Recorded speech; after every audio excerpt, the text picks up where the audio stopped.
Welcome to Coach Hayes Football Live. He can talk about anything from high school to the pros. This guy knows the game, so you better not be half-stepping. I can guarantee you most of the audience is going to agree with me before they agree with you. Strap in, because Coach Hayes is about to crack your cranium and fertilize your brain. Go ahead and right here, right now. Subscribe now and check out CoachHayesFootball.com. Oh my God! Here we go. It's Coach Hayes Football Live. I'm so excited. We got an excellent show for you. Your boy working extra hard. Just jumped off a live 20 minutes ago. Just did a WRE live with a young man with top notch. I know we're talking about Michigan here, but you know, Coach Hayes got love for all the players, man. A guy named Barrett Carter, who committed to Clemson, man, top-notch guy, so make sure you go ahead and check out that video. I got to tell you this right now. You guys in the comment section is jumping right now. So do me a favor. I see a lot of guys giving shots out from where you are in Michigan. Let me see. I see guys. I just saw one. Muskegon, Michigan in the building. John says, West Side. You guys, guess what? Let me see. Well, hey, Border War. I'm loving that. I'm loving this too. Toledo, Ohio, Michigan fan. Let's go, man. So guess what? I know we're going to have a lot of things going in here. We're going to have fun tonight. We got a lot to talk about. I know that the finals are on right now. I'm from Miami. My Miami Heat are playing right now. It's not looking right. You know, we got a couple injuries in the building, but it doesn't matter because you can never count us out. King James might get dethroned because he lied to us. And if you're from the crib like I'm from the crib, guess what? We don't take that lightly. So we have to go ahead and take him out off his throne right quick and get that thing to Mr. Butler. So with all that being said, we're going to jump straight into this thing. We are talking Michigan football, all right? If you ever been to the game in the big house and that thing, that Jumbotron comes on and James Earl Jones says, this is Michigan. I have to say it's one of the most exciting things I've ever been to. 100,000 people rushing in the stands. It is exciting. So I have to say it is great. Do me a favor real quick for everybody in here. We are on Facebook Live as well as YouTube Live. Do me a favor. Jump into your watch party or start a watch party. Jump and put them into your groups. If you're on YouTube right now, take that link, throw it in a group chat right quick because I know you Michigan fans are straight nuts. And guess what? You guys got a bunch of people in there. They may don't know about it, so put it on to them right now. Also, we got a very special guest. My two guests that are on tonight, but we got also another special guest is Michigan's new starting quarterback, and Joe Milton. He is the new QB1. He will be on in a little bit. I talked to him earlier. He's out there throwing footballs. You understand? And so he don't ever take time off. So he took a little bit of time off to talk to us tonight. So without further ado, we already into this thing. I'm gonna go ahead and bring in our very first guest. His name is Mr. Johnny Olden Jr., and he has his own YouTube channel where he talks strictly about Michigan football. I'm not sure if you've seen it. If you haven't, after this show, go check it out. He's going to talk about it. But I'm also letting him introduce himself a little bit because I don't want to make any mistakes. Coach, talk to us. How you doing today? What's going on, Johnny? How you doing, Coach? I'm fired up, man. I'm ready for this, man. Yeah, I'm fired up. If y'all haven't seen my YouTube, check it out, Johnny Olden. I do post-game, pre-game. I go live during the week. So we getting ready to turn up. The season's, 2-3 weeks away? So check it out because I'm gonna be turning up, and these are some funny videos and some real talk about Michigan. Real talk. I don't BS around when the season starts. So just stay tuned. John E said, take it easy on Don Brown today, Johnny. Listen, I have to be honest with you, man. I've been watching his films and everything, and my man keep it blood raw. If you can get any more raw than that, I don't think you can. But guess what? That's a sign of a true fan, all right? And it is a sign because I'm just like that too about my Canes, you know. So I give it to him blood raw. Man, he did get it any day. You understand? So with all that being said, man, I'm going to bring in my next guest. This is probably one of the most ultimate fans. He actually coached with me. He's from Michigan. Here's the craziest story I got about these Michigan fans. This dude actually coaches with a Michigan cape on. He's nuts. He coaches with his Michigan hat on. He's nuts. He loves Go Blue. He loves Michigan, and that's what it's all about. Coach James Sheridan, what's going on, Coach? What's up? Hey, Go Blue, baby. Go Blue. Ready for the season to go? About. You got the cape Look going at right here. I told you. That dude is bananas, man. This dude is bananas. He coaches with his cape on. And I'm like, Coach, what are you, a superhero, bro? It is what it is. So with all that being said, we're going to jump into this. Johnny, let me start off with you real quick. How did you become, or when did you become a Michigan fan? I grew up in Michigan, born in Saginaw, raised in Frankenmuth, Bertrand area, and it was just there. You know, I was young, so when Woodson in '97 with the rose in his mouth at the Rose Bowl, shaking his head, from then on it was a wrap. Like I was a Michigan fan from then on. I'm bleeding blue. Like so from then on it was a wrap, and it's just grown and grown. As I got older, it got stronger. And I got to shout out my best friend Ryan Monk. When I was younger, his dad had season tickets, and he would always take me. So I got to see the big house, how it was rocking. I got to experience all that. I got to see Drew Brees and all these Big Ten quarterbacks, and so I grew up in it.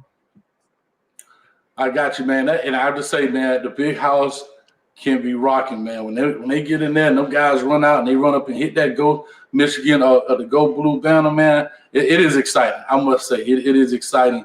And to see that many people, exactly, coming to a state, in one place, and you can't even hear the guy you sit next to. So imagine these players, man, when that thing get the rumbling down in there. It's tough. You know what I mean? We got a couple of comments here in the building. We're going to open up the phone lines, too, in a second. So get your questions ready. Get your comments.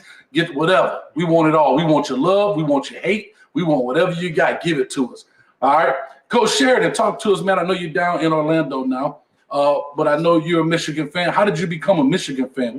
What made you rock and sport the maize and blue? When I was a little boy, every Saturday at noon, Michigan was kicking off with Jim Brandstatter on the radio. I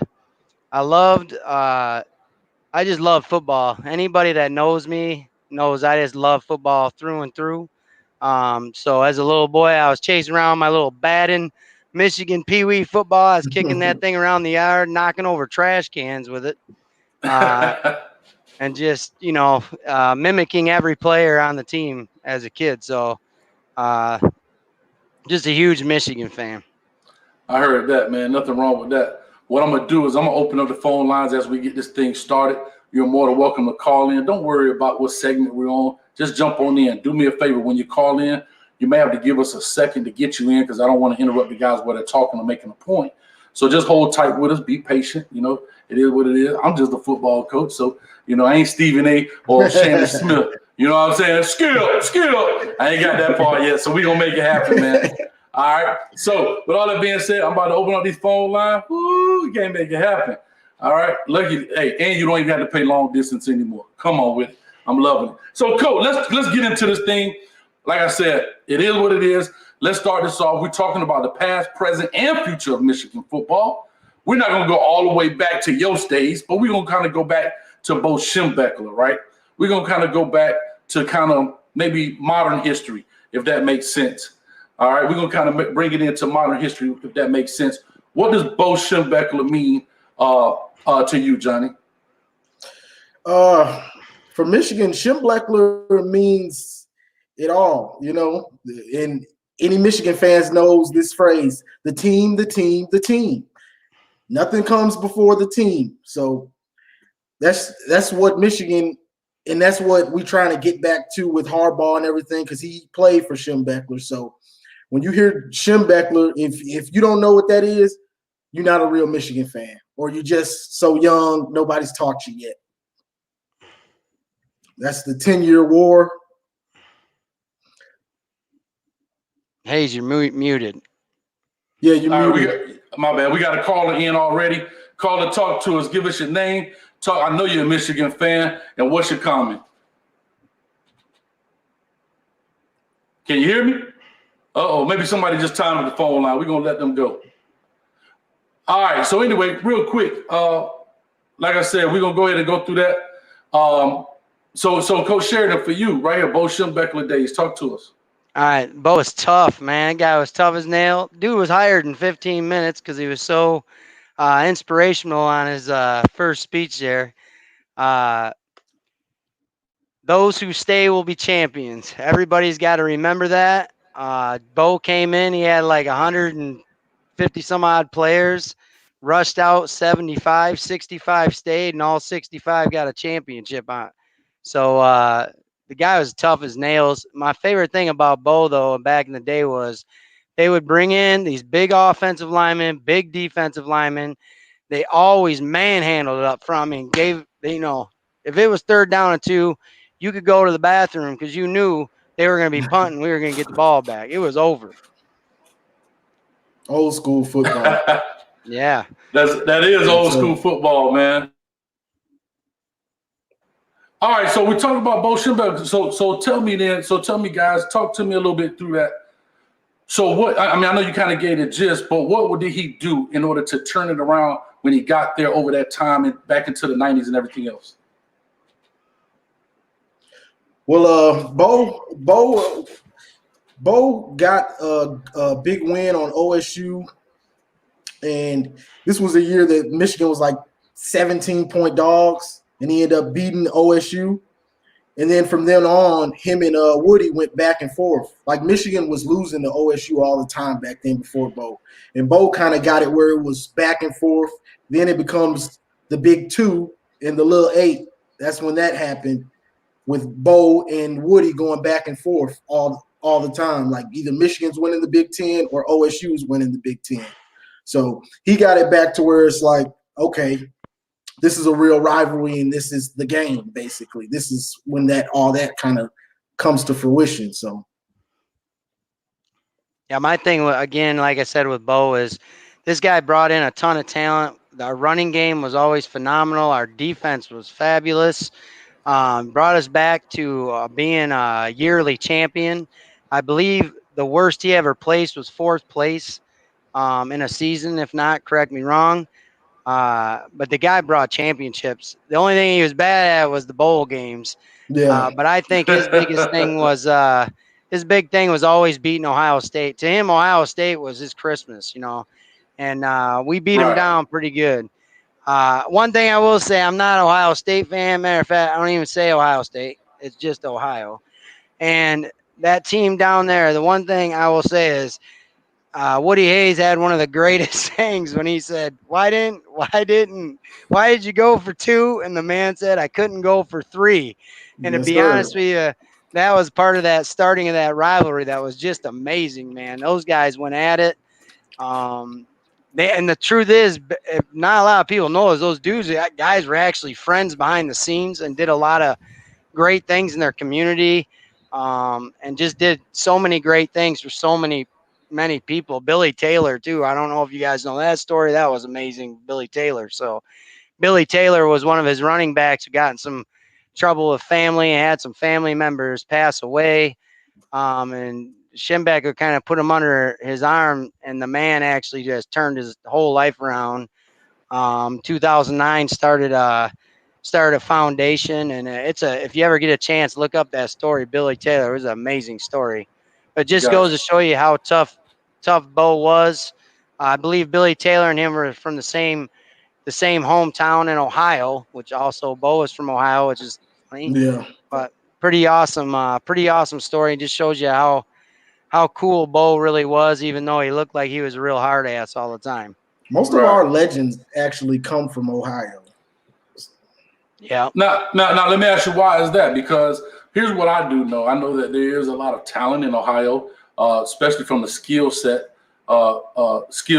player position, I guess that I could say. But there are some big linemen there, but I think it's just a little different, right? So far as those kind of guys. Coach, is that a Michigan glass? Oh, yeah. Matter of fact, if I get bored, I'm going to got my nail file right here in case you guys bore me. Nail file. I'm loving it, man. So with all that being said, man, so it is funny, you know what I mean, that you did have that.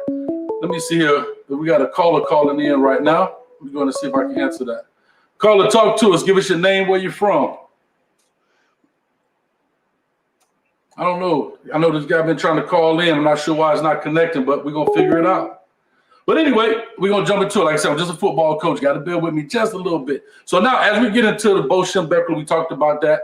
After he goes out, now Gary Moeller comes in, right? Gary Moeller comes in, and we're going to tell me your thoughts on that situation. And I thought he did a decent job. Wasn't the best, He was there for a little bit. Gary Moeller's biggest thing was he was playing off of Bo Schembechler's talent. I hate to say that. He was actually a great coach. If you remember right, Gary Moeller was the one that went for it on 4th and 1. I believe it was his first season, through that pass to Desmond Howard from Gerback to win the game against Michigan State, if I remember right.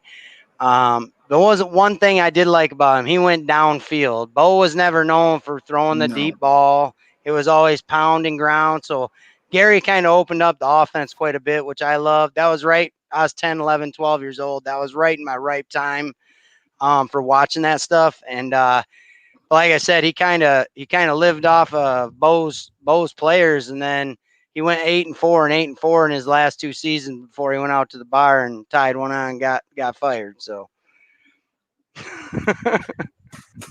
Yeah, I just want to touch basically what he's saying is he lived off of Bo's players. He did the recruiting. That's all college football really is recruiting. College in general is just recruiting, and he just couldn't get it. He just couldn't get it going like he needed to. But then when you get to the Lloyd era, you start getting some of those dudes. So a lot of NFL talent once he got out of there. Yeah, you muted, Coach. There you go. Now you still muted.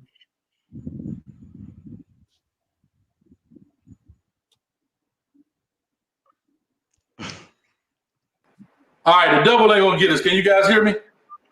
Yes, sir. All right, I don't know what's going on. I got guys calling in left and right, 734 area code. I know you're calling in. We're going to make it happen. This is what happens when you try to do great things. Give me a second. I'm trying to figure it out. But what I do know is Gary Moeller comes in. He has 77% win. Like I said, didn't do bad, but sometimes that happens. Now, Lloyd Carr comes in, right? So Lloyd Carr comes in 1995. Had a pretty good stint at 95 to 2007, okay? To be honest with you, very similar, more games, of course, but it's very similar win percentage. Talk to us. Well, Lloyd was a pretty good coach from what I saw, and he just a lot of NFL type talent and in the trenches. Like back then, there was no you're gonna run up for 200 on Michigan. You're gonna get it in the trenches. Like offensively, you're gonna get ground and pound with your play action pass, of course, and then on defense, you're gonna get hit in the mouth. Like you're not gonna just come to Michigan and run for 100 yards, not easily. Now, if you got a Maurice Claret or something like that, then, but for the most part, he got 97? We had Woodson, Dhani Jones, all those boys. Glenn Steele, James Hara. Greasy. Yeah, a ton of people. ton of NFL players. Woodson leading the way, and you get a championship. What do they want to say? It was shared championship. No, we're taking that whole championship. But from then on, I felt like he still had talent, but I'm not sure exactly where it fell off with him. Like, because you still had Henny, Manningham, and all these dudes. But what was it? The Appalachian State year. I think they started feeling themselves too much because they had some talent on that team. They end up losing against App State and then Oregon, and then they come back and went out. I believe they won out. They might have lost one more game, but they got it going at the end, and then he retires basically. So he had a lot of talent. I think he might have stayed a little bit too long, maybe. I'm not exactly sure. Okay, and then and Coach talked to us about that. So in that era, like I say, Lord Carr has the Tom Brady, right? The GOAT as we know him now. You know what I mean? What was Tom Brady at that time of the Lloyd Carr era? What did he do? What did he create? Was he the guy he is today? Yeah, I just think just to go back to kind of talk about the first question, because when you were talking about Moeller, when Moeller leaves there, I did want to point this out. He actually was with Michigan for 23 years, as well as Lloyd Carr. Them two guys were together a very long time, Yeah. and that was like a family. They had like a family in there. Even going up to the Brady Hokes, I mean, they had like a family system in there with getting all these recruits and understanding the recruiting as a partnership with Bo Schembechler. So just to go back to that, now coming into the Tom Brady era, I actually forgot to look up this name, but there was a guy from Clarkston, Michigan, who actually would have actually probably been the starter. I think he actually got hurt. I can't think of his name off the top of my head. But the guy was a straight big man, had a cannon of an arm. Ended up going to play baseball for the Yankees, which I thought was just a bonehead move on him. He was by far a better football player. But Brady steps in and just takes over. Brady comes in, just steps in, takes over for him. And if you were to look at the two of them next to you, somebody's got to message in and say this guy's name. I know it. I can't think of it. He's from Clarkston, Michigan. But anyway, Brady just comes in. The guy's got a heart of a lion, and he's a genius when it comes to football. He doesn't have the frame or the body skill or the body a lot of these guys had. He just knows how to get the ball down the field.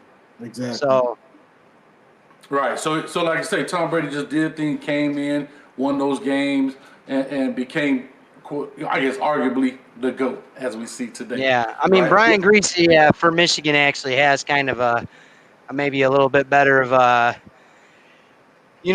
being the major Michigan quarterback. That dude was the guy that won the championship, So Yeah, to me, Brady. Frank Greasy has a big name still at Michigan as well, even though he didn't turn out in the NFL quite like Brady had Brady. Brady had to fight with Henson, with Yeah, I Drew think it was Henson. Drew Everybody Henson, loved Drew Henson. Like he was the prodigal son that everybody wanted, and Brady was the truth, but he didn't have the hype of Drew Henson. No. Right. Let me touch on this real quick too. Coach, let me touch on this real quick. In that this is what hurt the Lloyd's era for that.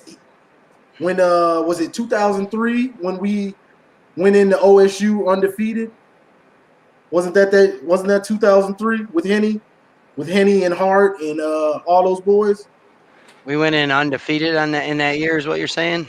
Yeah, and we ended up losing to Troy Smith with a BS call kind of on the sideline. You remember? Oh yeah, that was 2003, 2004. I remember I was watching that game in Saginaw, Michigan. We were pissed. Exactly. Yeah, I remember that. You would have thought the walls were about to cave in on that bar. Exactly. Okay. So that year, that team could have won a championship.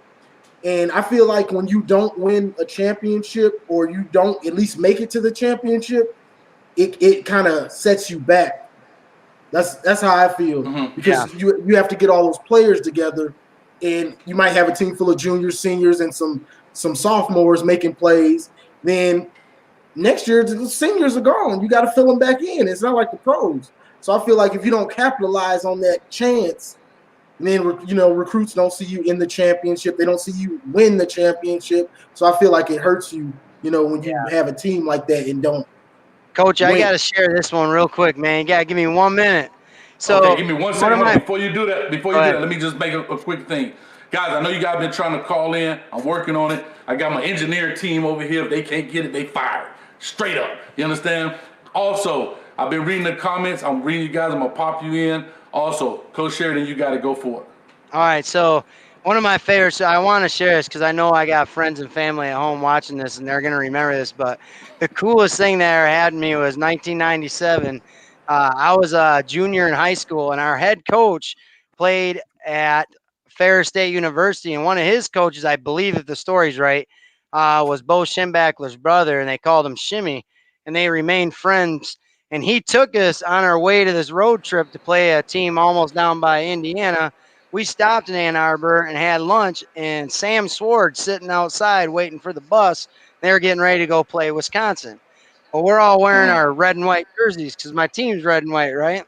So we get off the bus, and Sam Sword gets up, and he's like, I thought we were coming to play you guys this weekend. I kind of playing it off, joking around.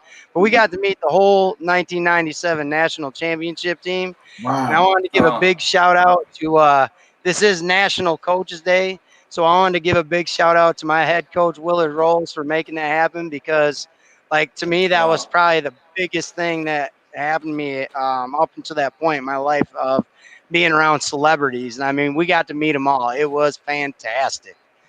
Awesome. Wow, that's pretty cool, man. That's pretty cool. That is a good story. But like I said, we're going to jump into this thing.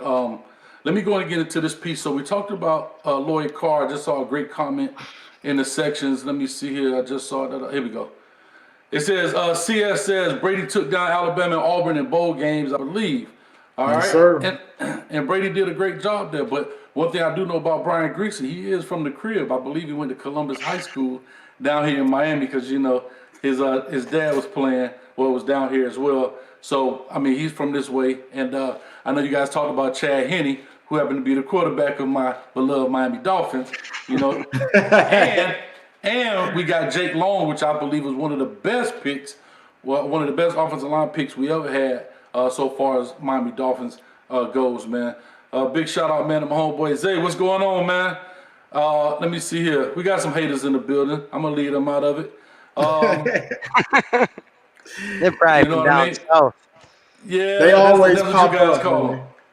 That's what they do. And it's funny, man, because, you know, I do these WRE videos and have some Ohio State guys come on, and I did not know what TTUN was. I had no clue. I had to figure that out. Yeah, I had no idea what that was, so I had to figure that out real quick, man. But I did, you know. I'm a little older, man. I got a couple of great beards. I'm not cool with all of the LOLs, LMAOs, and all the other good stuff. All right, so the comment section is jumping. They already jumping ahead of us. So we get into Lloyd Carr. Now we go into this piece, and I'm going to be honest, I know I've been a little quiet. Like I said, I'm from Miami. I've seen Michigan games. That's why I brought in some of these experts. But now this is kind of where I can help and get engaged in the conversation. We get to the Rich Rod. Oh, Can we Johnny, just skip that? Hey, no, you put your head down, because here's what I want to talk about. I'm going to tell you why that's important. Because this is why, I'm going to tell you why this is, I believe, see, this is why I believe this is important, because this is now where I think what happened to Michigan. Rich Rod comes in, this is my opinion, he's at West Virginia, and at this time I'm engaged in coaching, right? So I'm getting in, my feet really wet, coaching clinics. They used to come down to Miami, do coaching clinics, so forth. And we all know Rich Rod had the spread offense and the wristbands and the green and the red and the whoop-de-whoop-de-whoop. Was he even allowed to wear a red wristband at Michigan? Did he wear one? I couldn't tell you that one. Probably not, though. I would doubt it.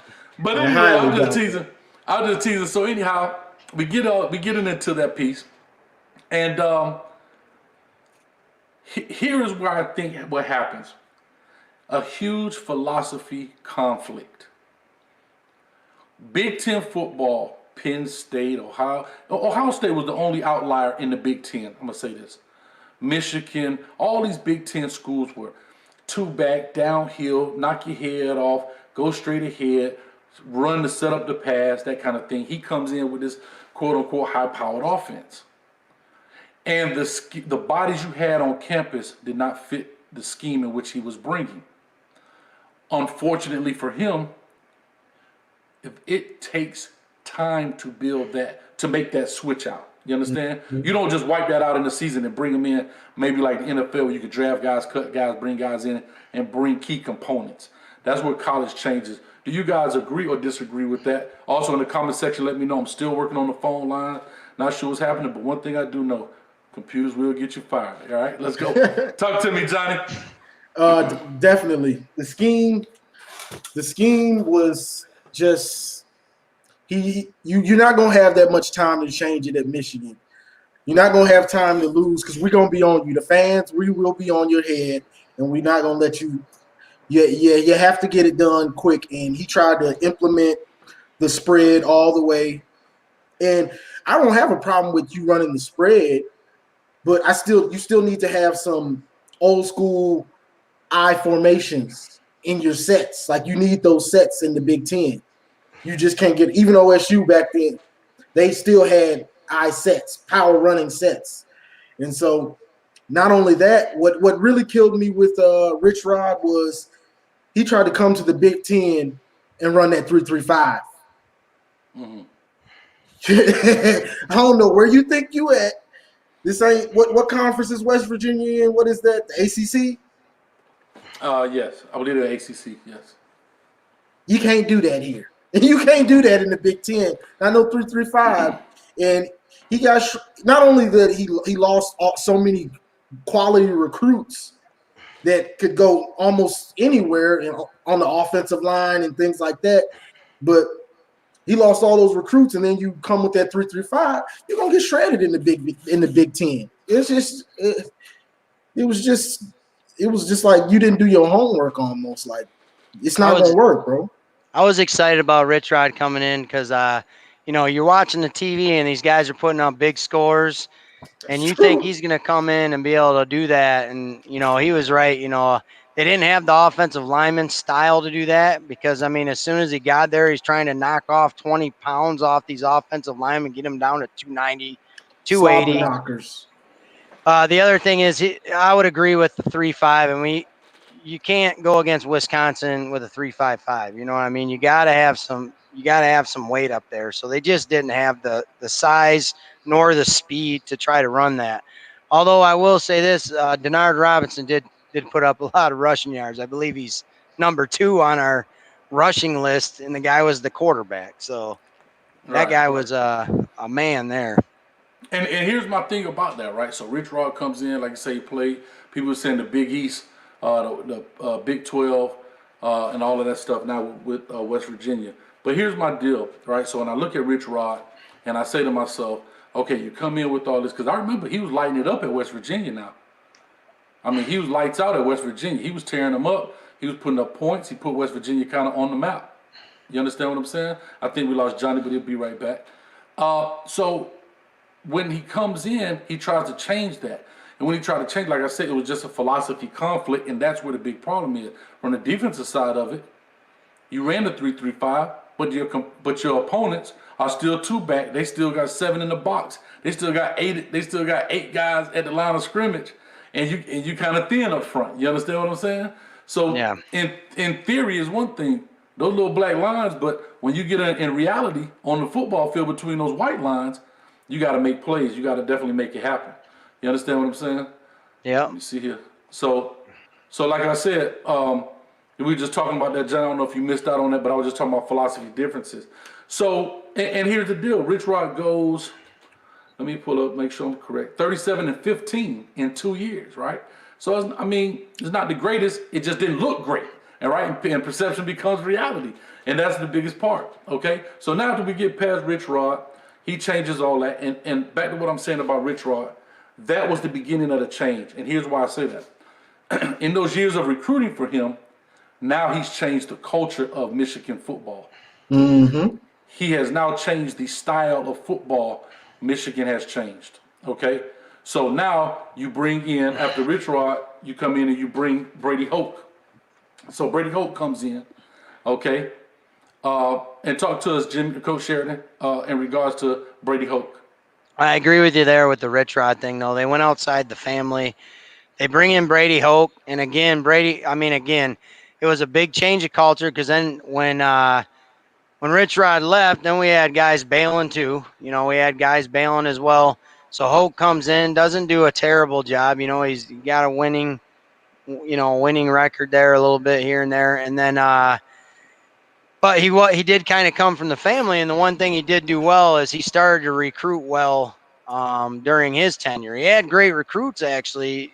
When Harbaugh shows up, the cupboard isn't empty. Mm-hmm. It's full, but he just couldn't get it done on the field as far as with his coaching staff to put up the wins. So quick flip on that. Like I said, those two eras though, just geez. Oof.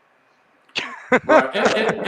And the thing you said, I'm gonna get to you real quick, Johnny. The thing you just said was Brady Hoke wasn't bad. He did a good job recruiting those guys back and trying to flip it, but he just couldn't produce between the white lines. Yeah. And that's what it is. You know what I mean? And the thing is, now what's shocking as I looked this stuff up, he's 51-31. Not the greatest, but it is what it is. So he brings in players, like you said, the cupboard isn't empty. And he's got some players in the locker room. So now, before we get into this, let's talk about. Oh, I'm sorry. Go ahead, Johnny. I apologize about the Brady Hoke era. Well, with Hoke, now you move on from Rich Rod, but you still got spread type players. So you got Denard, you got Devin, you got some quick receivers like Jeremy Gallen, you got and some big receivers. So like the cupboard wasn't bare when Hoke got there, and he actually added to it. But what set him back kind of was he goes from spread to pro style offense again. So you got Denard, a spread QB. Now you're trying to force him to run a pro style, So you had some growing pains, and then you had at the end, what was it? They 11-2 for the Sugar Bowl, won the Sugar Bowl. Mm-hmm. So, but he had a lot of years of bad years or okay years trying to get it going, trying to get the talent to understand, okay, we changed philosophy to a pro style system again. So that's what it was. But he definitely left Harbaugh some talent. Right. And so with that being said, let me see, you guys, you hear me, right? Yep. Yes, okay, sir. So John says, amen, Johnny. He also says he had the wrong offensive coordinator. All right. And he says several blue chip Hoke recruits didn't pan out. And that's huge. That's right? true. So one thing about it, when you start getting these recruits, they're all high school this, all high school that, all USA Today player here and there. But when they get to college, they don't pan out. So you have to, I know it sounds crazy, but you have to measure for that margin of error when it comes to recruiting, right? And here's where the biggest issue I see when it comes to recruiting is that you didn't do it consistently enough through all these changes. Because in 4 years you had 2 coaches. So now this guy's like Coach Sheridan just said, you're looking for a 280 offensive lineman. This guy's looking for the 305 offensive lineman. And so now you got to back to another from the conflict of interest when it comes to a philosophy rather when it comes to recruiting, and that's one of the biggest issues. Joshua Kaufman, one of our biggest problems is we say we believe we can beat Ohio State, but deep down we don't think we can beat them. Some players believe it, but not all of them believe we actually can. And we're going to get into that here in a second, though, Joshua. So with all that being said, now let's flip this here. All right, he's out. Brady Hoke's out, and now we're looking for the next head coach at Michigan. Who is that guy? Okay. They had a lot of things out there. I believe when Les Miles was in the running, or that was maybe Brady. So you had Les Miles, who actually went to Michigan.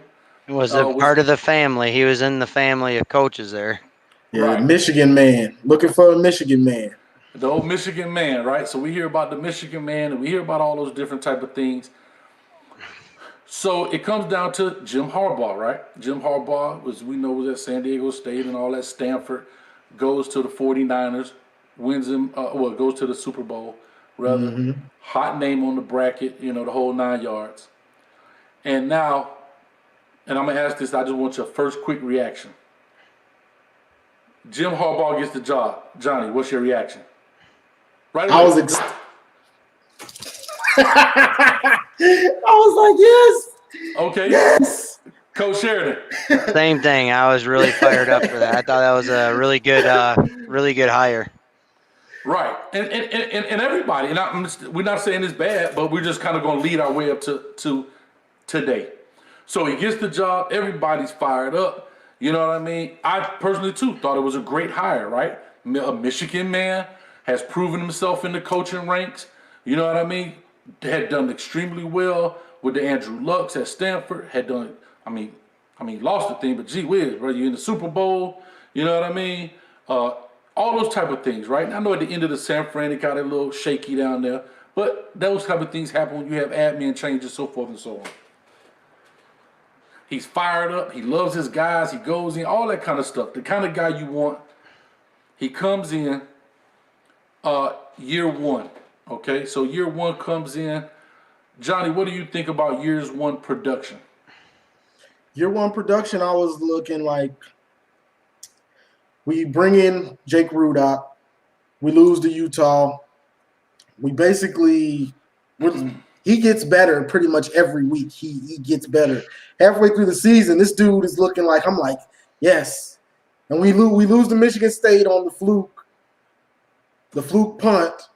I hate to bring it up, but but besides that, like by the end of the year, Jake Rudock was looking damn good. I was like, I wish this dude could have another year. Like, this is looking good. I like what I'm seeing. So year one, I was like, okay, what were we, 9-3 or something like that? I'm like, well, okay, not bad. Let's see, he's looking good. Yeah, I feel the same way. Comes in, takes over that team. Jake Rudick was doing really good. Is it Rudick or Ruddick? I can't even remember anymore. Oh, we go in to the bowl game. We literally beat up the Gators in the bowl game. I was there. It was Just hilarious. throwing bombs. Yeah. Hayes, I don't know if you remember this. It was your first year in ice coaching. We were watching that Michigan State game together. Oh my gosh. Oh my god. I was so mad. I remember. I knew something bad was gonna happen. I remember looking at it through the bottom of the glass. But so let me go ahead. So to my next point. So now year two comes in, right? And at this point, like I said, those guys, I was at Flanagan at the time, right? So let me see. I got the 14. I was at Flanagan, and so the recruiting process comes in, and Jim Harbaugh is lighting up the state of Florida from the recruiting standpoint, right? All over. And, he had his things where he was climbing trees, I guess, and jumping in the pool and spending the night and showing up to a kid's house at 12:01 midnight, 12:01 a.m. and so forth. Let me ask you a question. Some people thought it was antics or whatever the case may be. I'm gonna be honest with you, and I think it's brilliant. I thought it was a brilliant way to get guys in. I thought it was thinking outside of the box, right? You had to show a coach that he was committed to you. I mean, think about it. This dude showed up at your house at 12 midnight. That's a guy. I'm just trying to say, people don't think that way, but you got to find a way because sometimes we think what we would do. But we 40-some-year-old. You guys may be a little younger than me. But these kids are 16. A fly go on the wall. They're like, a fly. So those are attention grabbers.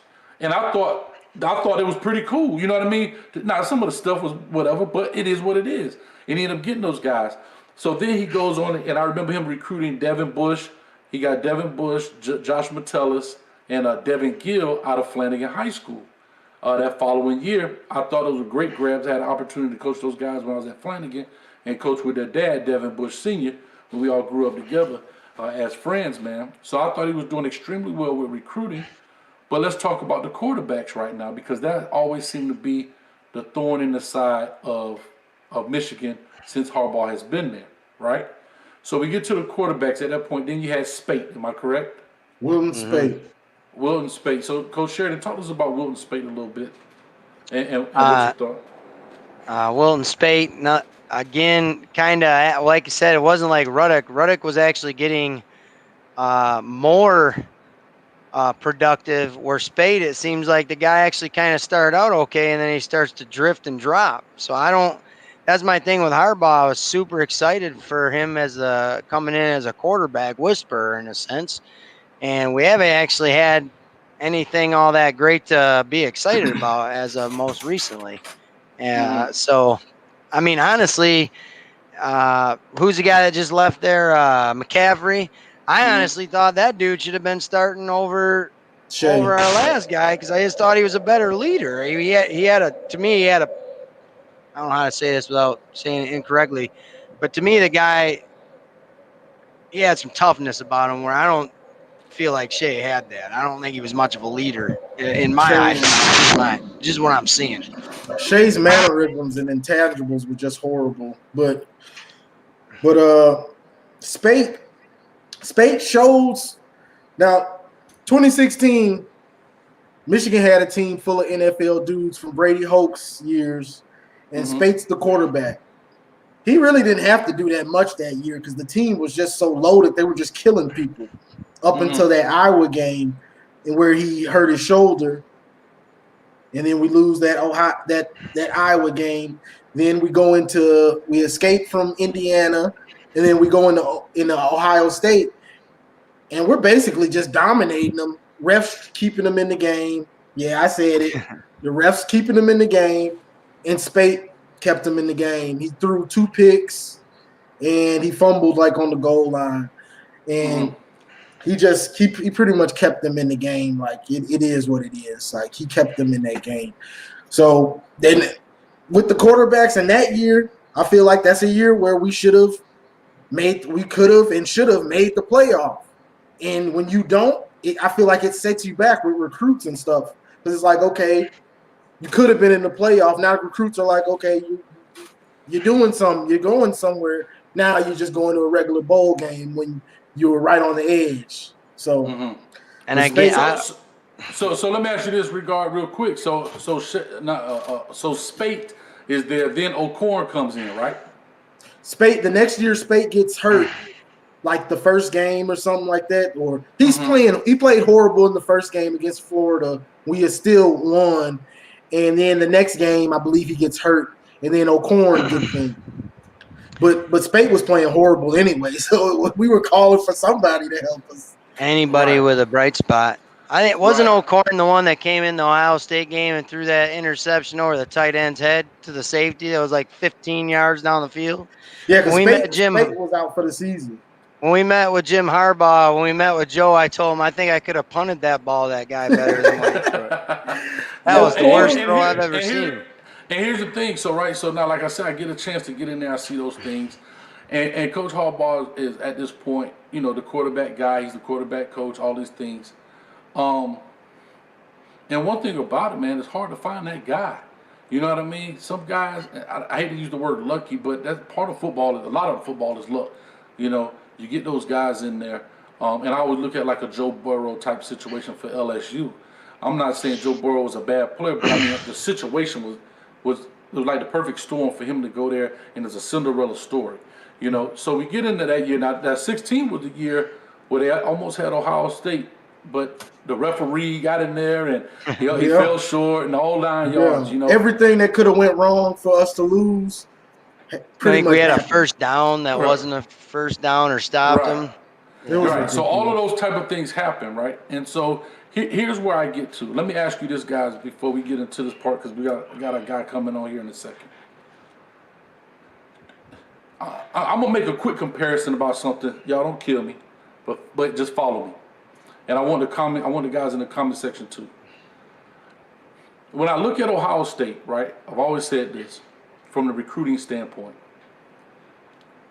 Since Jim Tressel has been there, right, and the only reason I really remember this because they cheated McCain's out back in 2000.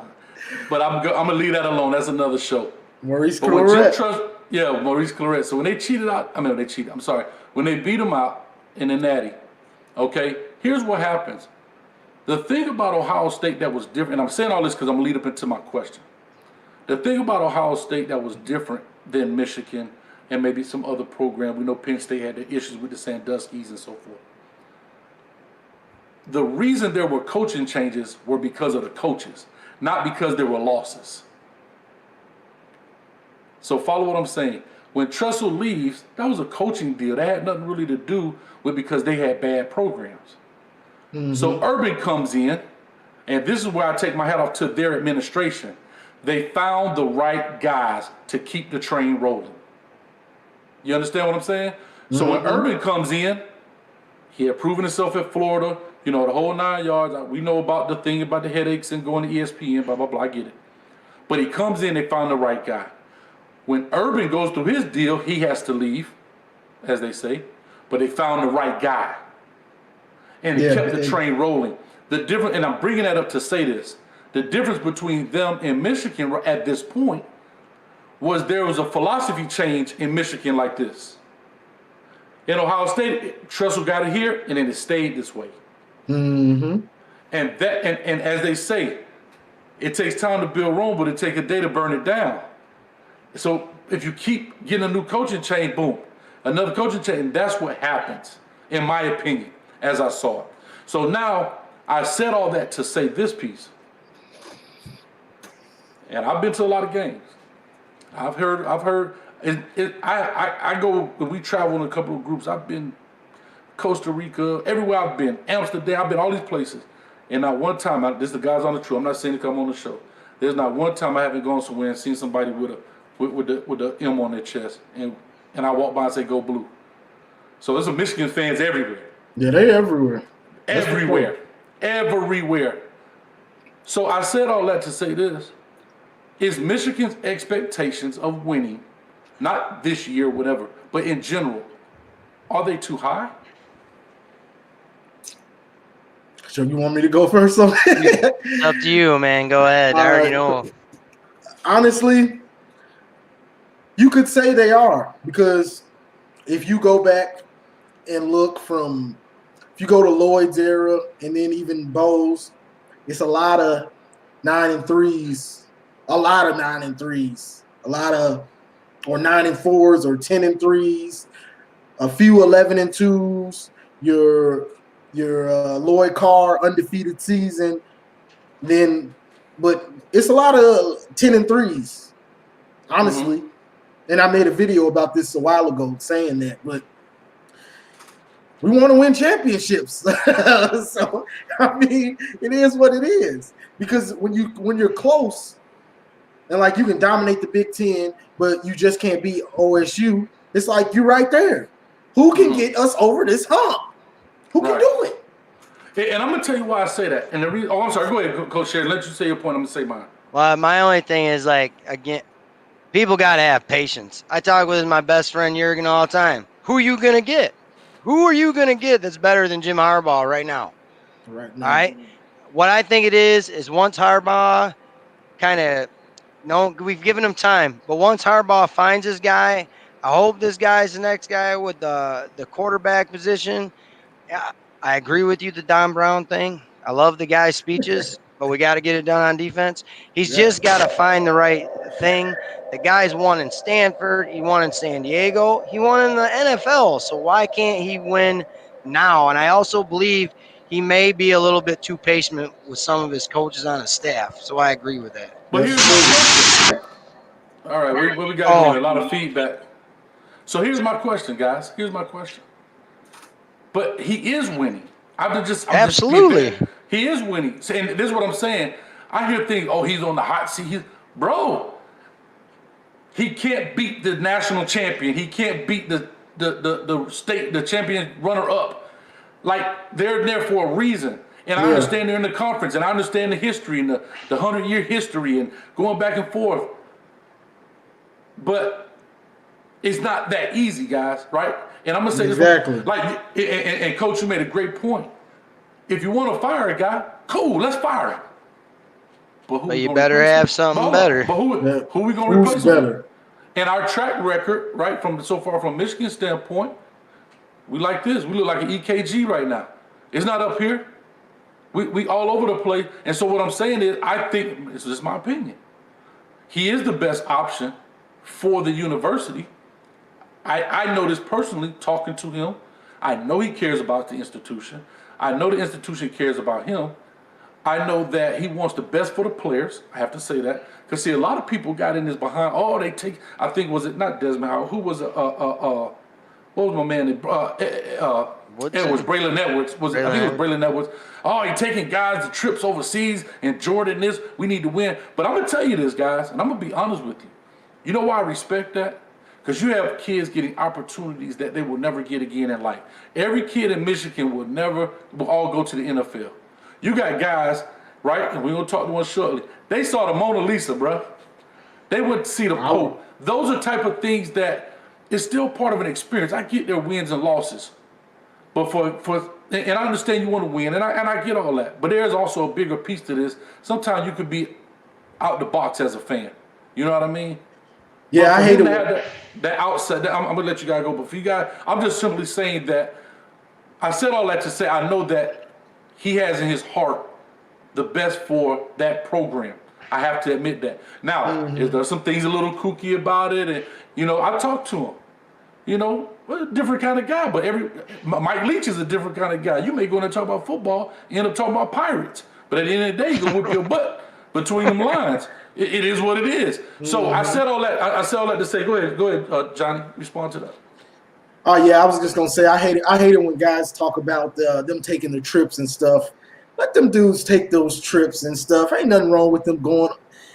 Who wouldn't want to do that? And it's about getting recruits. What recruit is gonna say, "Oh no, I don't want to go to Europe. I don't want to go to Africa. I don't like." Who's gonna say no to that? And then as far as the brand, this brand, that Jordan brand, that means something. I don't know. If dudes don't know, but all that stuff means something. Like that's and again, think out the box. He brings that there, and Florida follows suit. Oklahoma follows suit. All these schools follow suit. I'm just saying. And here's the biggest issue I think. Right. So you start off with a Devin Bush. You start, getting it going defensively, receiver wise. You get it going. Donovan Peoples-Jones. Higdon, all these players. What's my man over there? Is it Taco Charles? Taco Charles. All these guys. The problem I think with Michigan right now versus the Ohio State is that they didn't have the depth. Let me ask you a question, Johnny, or Coach Sheridan. When did you hear about Chase Young? No. Yeah, you didn't hear about him as a freshman. No. You didn't hear about him as a sophomore. He sat. Why? He was the depth behind the other guys, behind the Bosas. Yeah, that's what I'm saying. Because there was never a break in recruiting action with the coaching changes. Those guys follow suit. So what I'm saying is by the time you can get these, especially with the way these guys are flying out here to the league early, I don't knock it. You only need one good year. You only need 1 good year, 2 good years. When these guys come in your ear and say, hey, man, hit the league now. So by the time you can spend the time to build it up, they're walking out the door. Yeah. You understand? So, and I'm going to get into bowl games. One thing I think is that fans put too much on bowl games, especially when these guys have a chance to sit out. I know there was a big rift when they played Florida and Devin and those guys sat out that year. But at the end of the day, they've given you their all for years, and I've given you everything I can give you. I can't risk an injury to hurt my draft stock at this point because it's life-changing, it's generational changing for their families. And you want me to give you just that one more game for what? For something that nobody's going to remember 10 years down the line? But if I hurt myself bad enough, 10 years down the line, I'm saying, welcome to McDonald's, may I please help you? Yeah, I was the guy that played for Michigan or any of these programs. Thank you very much. It's a glorified exhibition. So I never, when guys sat out, like when they were mad when Jabril, he said he was hurt or whatever, whether he was hurt or if he just sat Florida out. State. Like it really doesn't bother me too much because it's like we're not really playing for anything. The playoff is it's all about the playoff. Like that's and everything. Ohio State. Yeah, OSU Better not miss that game. Nobody's missing that game, bro. Nobody's already. Missing. But OSU and then the playoff. Like if we're not in those, if we're not going to the playoff, it's like, I mean, it's another game I'm going to watch, but it's like, It doesn't really mean much. Right. And I look at it like this too, man. You at one time, Michigan was ranked number 4th in the nation. And just, Ohio, and I'm not trying to make excuses. I'm trying to be realistic. Your last game of the season is against the number 1 ranked team in the nation, or number 1 and 2 between them and Alabama, or 1, 2, and 3 between them, Alabama, and Clemson. And if you lose that game, you're out. I mean, right? That's your pre-playoff game, right? That's like the first round of your playoff game, and then the other playoff game. But Coach, look, how I feel as a Michigan fan, I've really been thinking about this. So I just need us to go into that OSU game undefeated and not get trounced. We'll still get in the playoff. We just can't get trounced. We go in there undefeated and don't get trounced. I want to beat them, but let's just not get trounced. We'll still get in the playoff. They The probably brand won't is take big two enough. Big Ten teams, though. They'll It's take gonna two give us the SEC best teams, but chance. not us yet. Yeah. If we're looking good and they look good and we don't get trounced, that notice the trounced word. We don't get trounced. We could get in there because they putting in garbage Big 12 teams. They getting killed every year. They getting hammered in the playoff. Yeah, the Big 12 is in bad shape. That's another show. Let me do this piece right here, man, because I don't want to hold the gentleman. I know he's out there, he's out there gunning cats a few minutes ago. You know what I mean? I'll talk to him, man. I'm going to bring him in right now. So we're going to go ahead and talk with this young man. We had the pleasure of having a chance to talk to Michigan's new quarterback, QB1, Mr. Joe Milton. I know you guys tried to call in, man. I'm going to say from the bottom of my heart, I apologize. Maybe something happened from the previous show, maybe connection, but we can't call in. I hate it. I definitely want to hear you guys' things. I apologize. Technology happens. I hate it. Computers going out the window as soon as the show's over. Coach, All right, fire those tech people. Fire them. You fire. Everybody over there fire. Hey, go work at Ohio State. They might be from Ohio State now. They might be from Ohio State, yeah. So, with all that being said, man, I'm going to bring this young man in, man. I think he's done great things. We do have our own relationship. For those that don't know, I did coach him in high school. I was his head coach in high school as well. And so I'm just bringing him in. We're going to chop it up with him right now. So, Joe, what's going on, man? How y'all doing in there, man? We're doing pretty good, man. What you doing, man? I just got off the game. Not too much. Yeah, you lighting it up, buddy? Nah, man. Not today. Not today? All What right, you on so that listen. Nah, I was playing Call of Duty. On that duty. Okay. Call of Duty. So let's talk about this, Joe, man. So, we already know our history. You and I, Coach Sheridan was the offensive line coach. He kept you from getting sacked. Johnny has been a very big supporter of you. Let me ask you this question just in general, and I kind of know, but I just want you to tell the people. What was it about Michigan that you liked in order to pick them? First, it was the head coach, Coach Harbaugh himself. And then it was Coach Pep when Coach Pep was here. We had built the connection, built the relationship.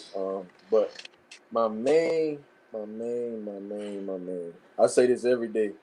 It was the snow for me because everywhere in the NFL is cold. So I'd rather get used to it now than later. And also the education.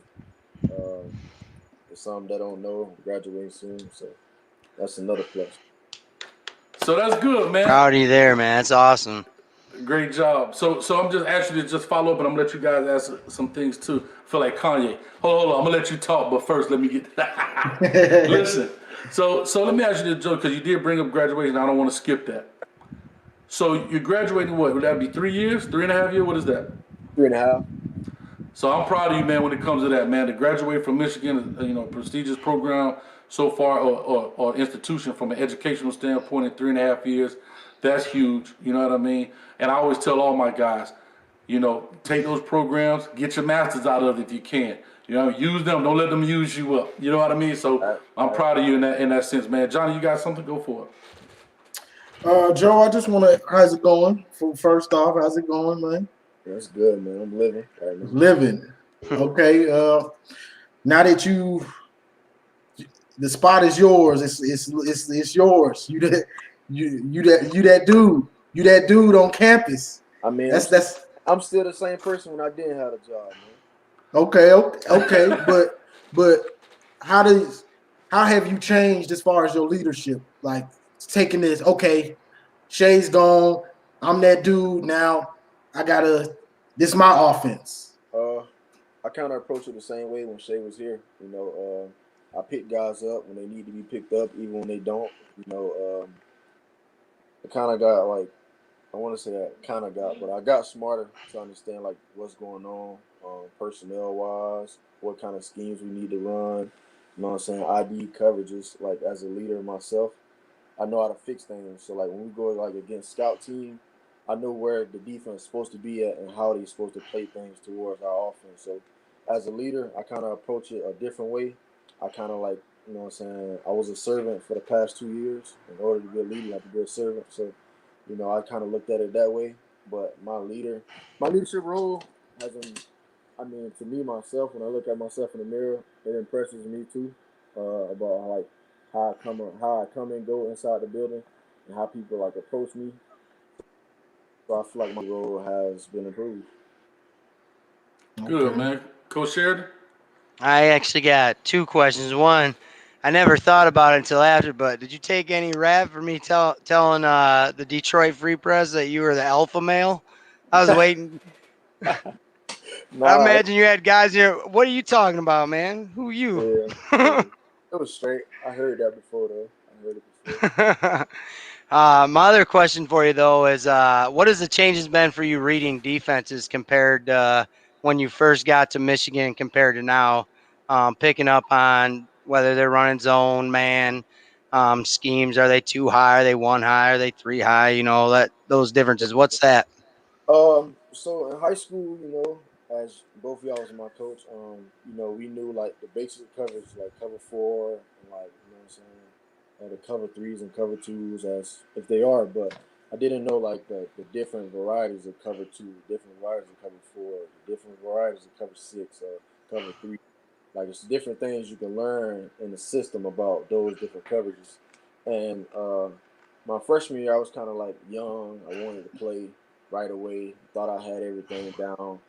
But when I came to my sophomore year, I was like, dang, I'm glad I didn't play my freshman year because I didn't know. I didn't know the Mm-hmm. offense. I didn't know what defense they was playing. And I was just out there just wanting to run around and just throw the ball all day. But it comes more than that. So and then after this year, looking back from where I am now, I'm glad I didn't play last year. And now that I say that, it's because now I can tell you what a defense doing before they even do it. And I feel like my quarterback coach, Coach McDaniels, helped me a lot, and Coach Harbaugh helped me a lot with just IDing coverages, like knowing my key parts, knowing that my star, if he's inside leverage and it's too high, then they going high and wide, or they playing a cover four.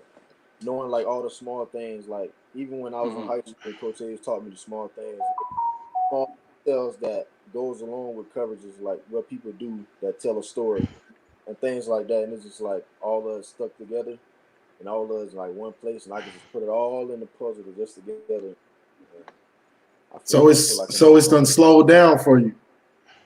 most definitely. I can tell you that from like I have fun, but I can say I have fun in practice against my defense. I have fun watching other people's defense because I know what's going on, and I'm not just out there just looking at something. Mm-hmm. You know Got you. what's going on for real. Got you. Now, let me say this to you guys. I see you comments in the section. I'm gonna post a couple of these right here. Um, Real quick, 765-pound squat. I hear you, boy, whoever that is. Ask Joe how his passing has developed with Nico and if he thinks Nico will be all Big Ten this year. Nico opted out. Exactly. So we're going to flip that from Nico to Ronnie Bell.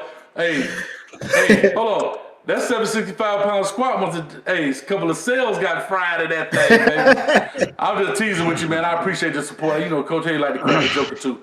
But let's just say, because Nico did opt out, but let's just say with receivers in general, because I know you had a chance, I know you spent this COVID time, you didn't come home, you didn't go to Orlando. You stayed up there, man. You worked out with your guys. You worked with Devin Gardner and those guys, man. How do you feel about your timing, your throws, and all that? Feel good about it? I feel great about it. My receivers are smart. They started to play along with me now. They know when a guy's press, and they don't usually press. They know if they catting. So, Right. other words to help people out, the word cat means like a corner blitz. Okay, so put that out there. I hear you, Coach. I hear you, Coach. I hear you, Coach. Coach me, coach. Coach me. Coach me, Coach. I'm loving. Hey, Joe, I love it, man. And I'm sorry for interrupting you, man, but listen, I've said this story 10,000 times, brother. And I wish God if I had time, I'd throw this picture up, man. You'd probably kill me.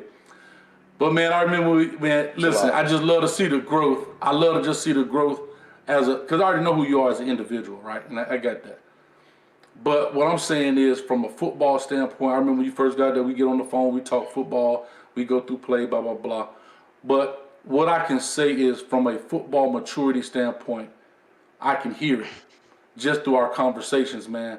And I know I know you're gonna do well, man. You know, I don't want you to give away too much in your playbook because we still got some Buckeyes to put in the slingshot and pew, put them out the stadium. You know what I'm saying?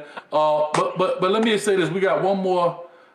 Saw a good comment that was up here. There you go. Pop that up there real quick. Oh, here we go. This is a good one. So what drew you to Coach Pep? You talked about your relationship with Coach Pep. What drew you to him? Coach Pep, he kind of approached me like as a man. You know, told me he didn't like talk to me as if like I was a recruit that everybody always wanted, all this and that, wanted to hype me up.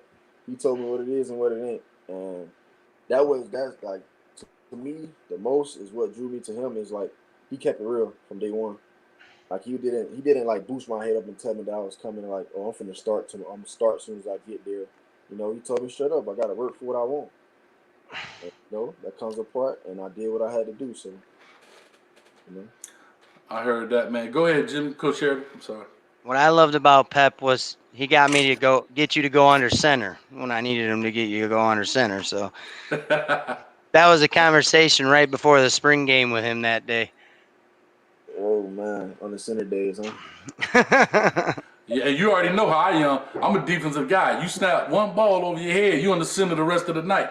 You understand what I'm saying? Hey, Johnny, one thing about me, I don't get caught up in concepts. I get caught up in reality. You dig? Exactly. How you gonna be on the 1 yard line, snap it over here, and now we on the 12? No, sir, not me. All right, real quick, man. John, man, I appreciate you, man. You all over the comment section. You killing it right now. What has Coach McDaniels done for you so far, man? From and I'm gonna just kind of extend his question a little bit from a teaching perspective, maybe, and just kind of learning overall. How you feel about it? So I want to say, because I know he might see this way later down the line, but I want to say this from the bottom of my heart. I truly respect Coach McDaniels, and I respect him to the point that anything he tell me to do, I know is right because of the person who he is and what he taught me so far. But the past 2 years have been great with Coach McDaniels. You know, we had a little bumpy road, but it went now it's on a straight road. You know, but he taught me a lot, like IDN coverages. I majority learned all that from him, from the time being. But like anything that I know now is from him. So, you know, I just want to say congrats to Coach McDaniels for helping me like that. But appreciate it, man. Already, man. Go ahead, Johnny. Talk to us real quick. I'm gonna let the young man. I know he got to get his studies on. I want to ask you one. How is Blake Corum, the running back? How is he looking? Fast. He fastest, so it's true. Yeah, he like that. Yeah. Okay.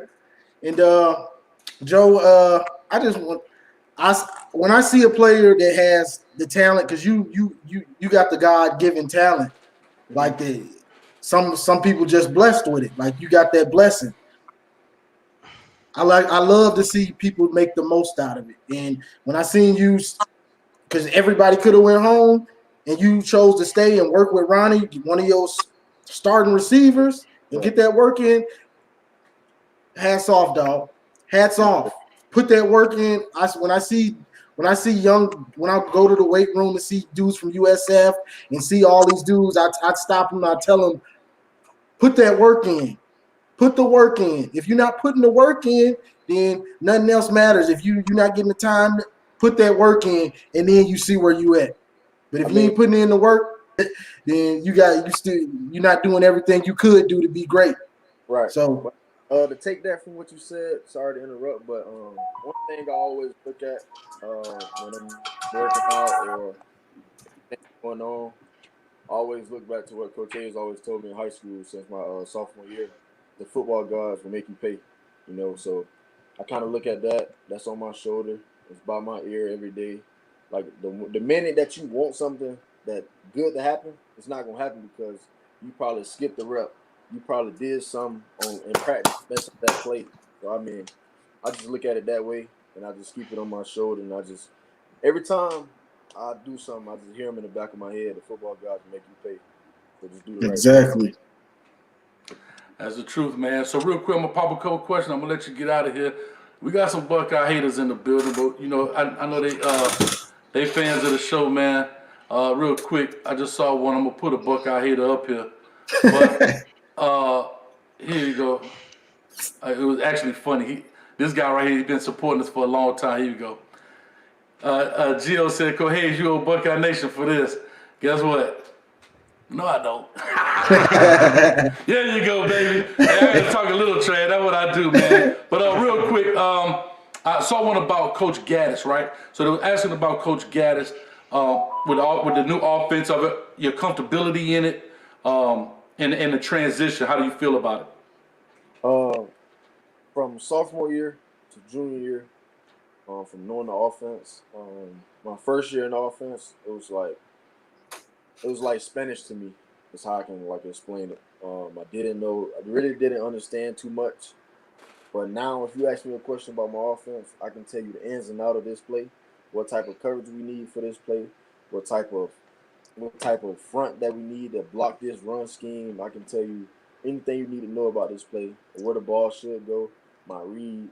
So, in other words, I feel more confident than I ever did in this offense. So, I feel like we're on the right path as offense. Great. That's awesome, man. Real quick, man. Best buddy again. Let's go, Joe. I came and watched you at Olympia. Stay focused, young man. I'm a best homeboy, man. Hey, we've been from knee-high to a grasshopper. Big Zay in the building. He actually used to drive up from Miami, man, to watch and support the whole program. Real quick, man. I think this is a young guy. It's Flu, I guess.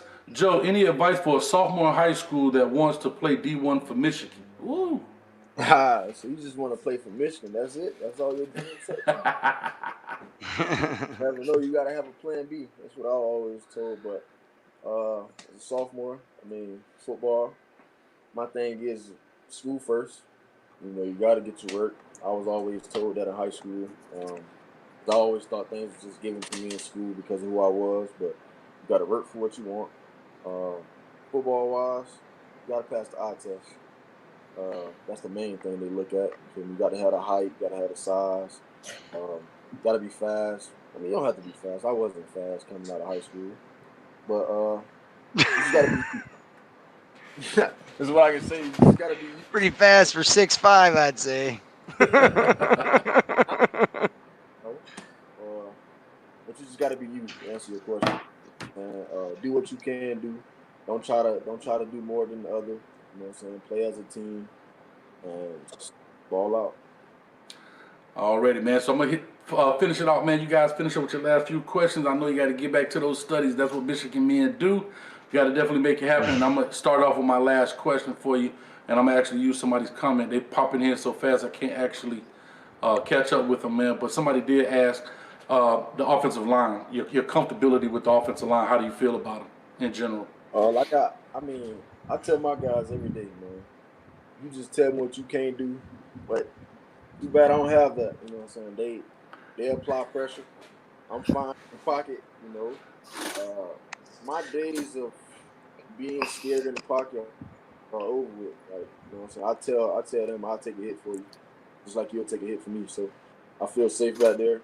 They feel safe blocking for me. They respect me. I respect them. Even if they don't respect me, I still respect them. Love it. All right, Coach Johnny, talk to us. Let me ask you. So you said you weren't that fast. Have you gotten faster since you've been at Michigan? Like, how fast do you think you are now? How fast do I think I am, or how fast am I?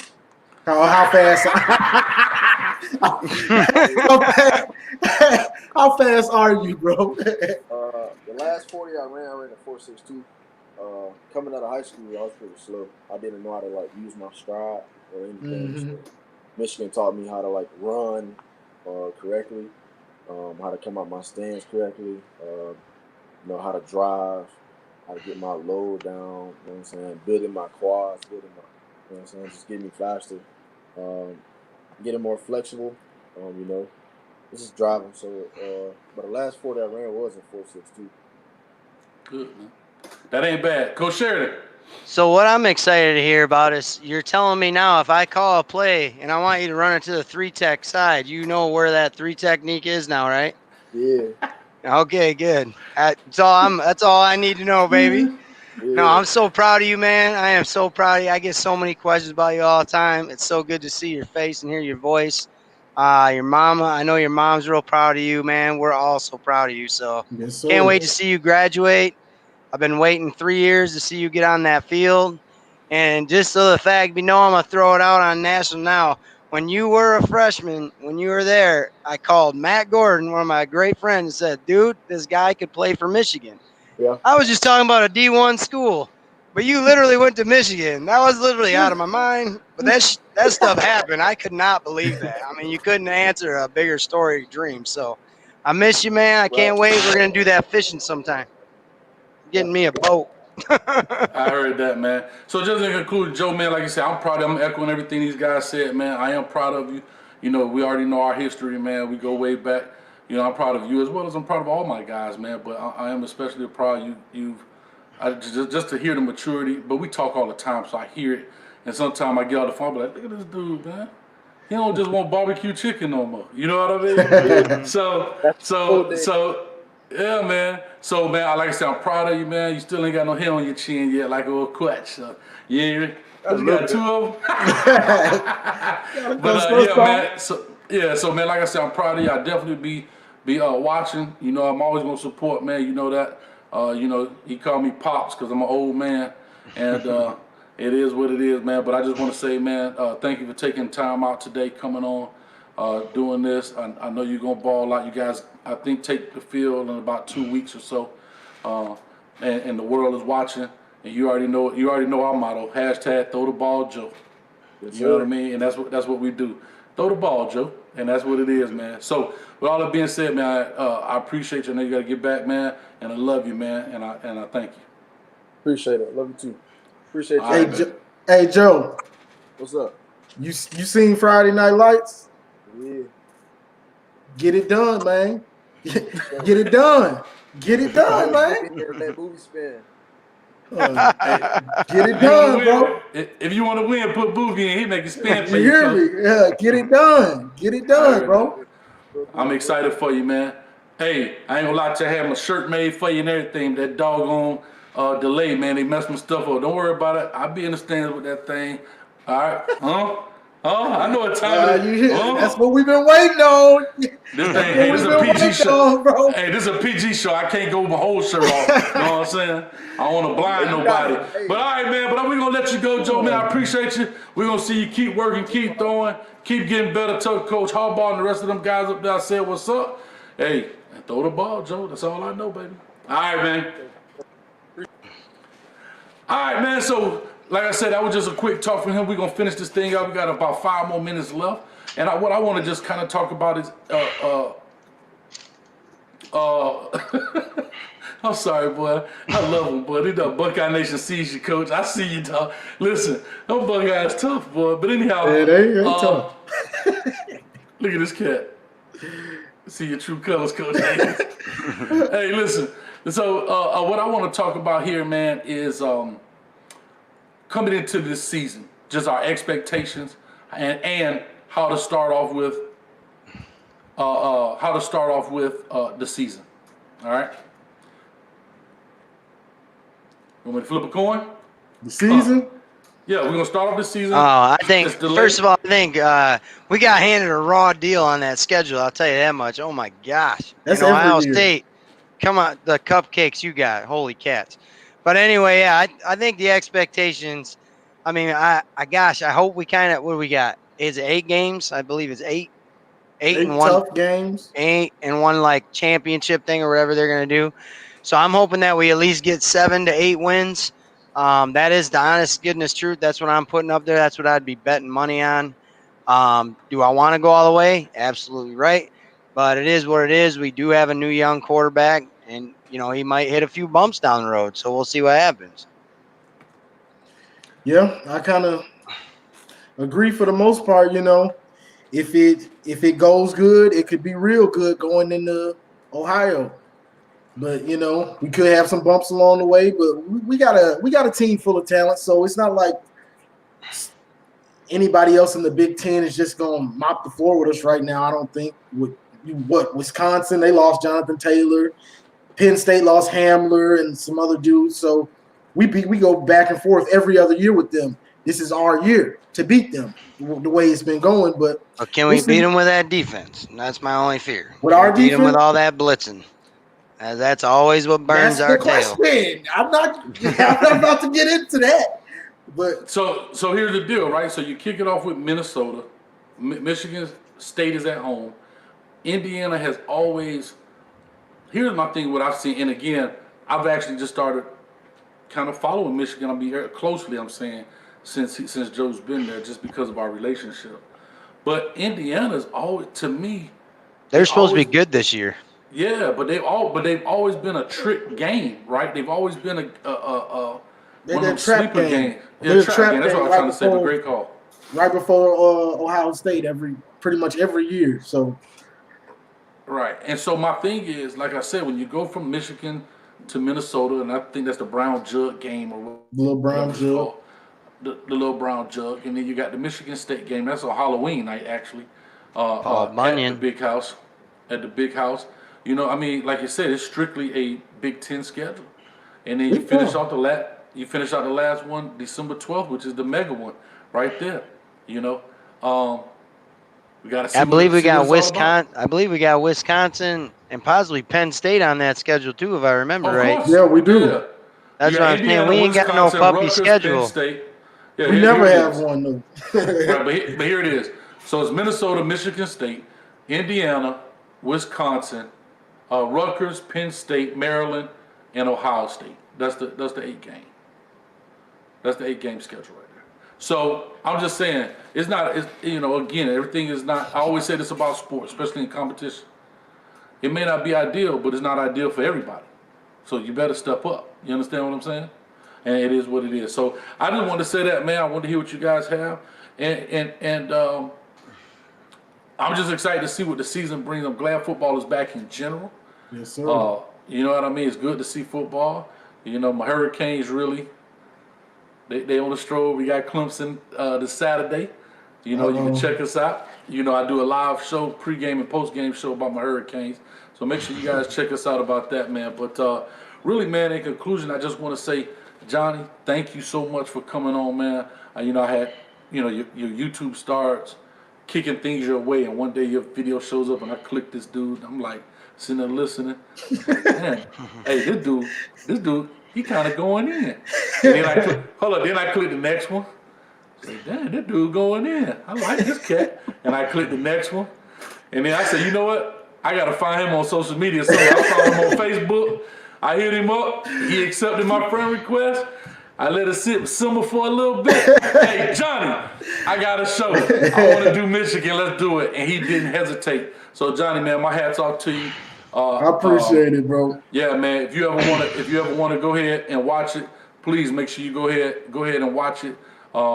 Not only is it entertaining, it is very informative. It's a great perspective from a guy that knows what he's talking about, and I really enjoy it, man. And that is Johnny Olden on YouTube. So search it like that. Yes, sir. Gotcha. Johnny O. Johnny O, man. I love it. Man. I like that. And Coach Sheridan and you, man, we coached together. I met you when I got up here in Orlando, and I'll never forget this, man. I remember when we talked in our interview. This is something I always will remember. You said, Coach, I'm the hardest working dude you know, and I be doggone. You weren't lying, bro. And I don't know if I've ever said this to you before, but when we were together on the field, and we all know at the end of that, I appreciate you, man. And you were one of the guys that you did exactly what you said. You always had my back. You did everything that was asked and beyond. So from Coach Hayes to Coach Sheridan, beyond this show, thank you, man, for helping me accomplish my dream on the coaching field, because you couldn't do it by yourself. So thank you, man. I appreciate it. I really do. Oh, yeah. I appreciate you saying that, Coach. That really means a lot to me. I do have to do a little extra credit work for you, though. My students that are watching, you got to hit that subscribe button on Coach Hayes. Football. And make sure you show me on your phone tomorrow. And last, the phrase is go blue. So if you want that extra credit, you got to show me you hit subscribe and you got to come up and tell me that phrase, go blue. I'll see you all tomorrow.